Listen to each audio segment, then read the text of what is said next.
really do have to address transportation, and not just with the transit system, the Long Island Railroad, as well as, the roads. Say for example for me, I'm disabled and I have no other means of transportation. I take a class from 6 to 9.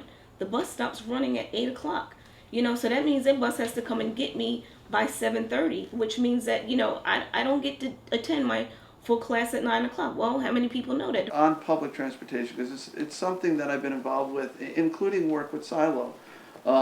So when I came to office as a legislator for the county, and the county runs the blue buses and that paratransit operation that you spoke of, the buses didn't even run on Sundays, which has amazed me because so much, of the business activity out here is on Sundays. We're a tourism community, and Saturday and Sunday are busy days. And some people are dependent upon public transportation.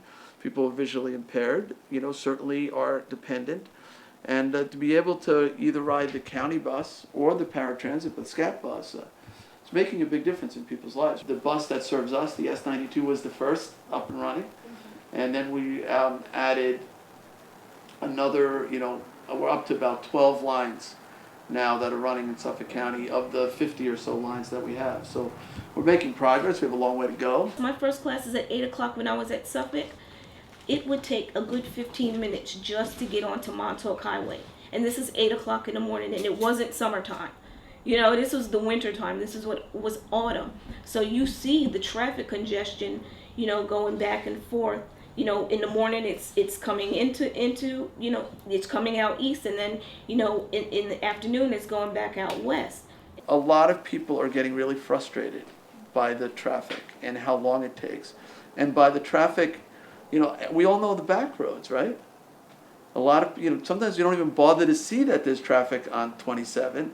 We just immediately jump onto the back roads, and maybe it's Head of Pond, I call it the Seven Ponds Shuffle, because it's like, right. Everybody knows that route to get to Sag Harbor. But people go that way not to go to Sag Harbor, to just avoid, Bridgehampton and Watermill, and that puts a lot of traffic onto what were once quiet back roads. Not to mention that, emergency services, when we have a problem, you hear that complaint at doors and talking with volunteer firemen and police that they're worried that they can't get through this traffic when it really needs to happen, and that's a great concern to us. I've been adding, like I said, I like to show up on time. I've been having routinely to add like a half an hour to travel times. Yeah. To show up on time. Well, and I do my bake deliveries, and I used to be able to leave after my daughter went to school. Now I have to leave at 5 in the morning to get out to Amagansett to miss that traffic, and my daughter has to get herself ready for school because I can't be there.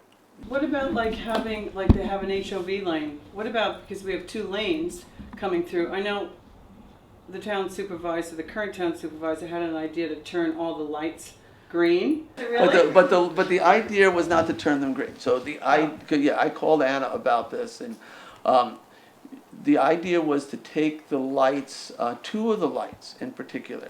If early in the morning, and I'm talking like 6 o'clock in the morning to maybe 8 o'clock in the morning, there's 2 lights, one by the college, which is Tuckahoe Road, and one by Tuckahoe School, which is McKee Street. Those 2, there's very little activity perpendicular. It's mostly all eastbound traffic early in the morning. If we could blink those lights, just put them on yellow and let that traffic through, then maybe by 8 o'clock things wouldn't be so backed up and could flow. As supervisor, you better believe I will get a trial of it, because I think it really will make a difference. And, it's worth trying. I think, this sort of highlights one thing that's great about this ticket is that we're pretty imaginative, pretty innovative, think a lot about outside the box, different ways to do things, because you have to with the current issues that we're faced with and the restrictions that we would take office under. We have to find more innovative ways to do things. And I like that. I like these ideas. I don't think that they should just be dismissed out of hand. I think an idea is worth exploring. I guess that's the engineer in me. Yeah. That's what I live for. But I think that's what you need to do. Even to just test them. Well, that's what I say. Just try something. Something. See if it works. Get some data, and then we can decide.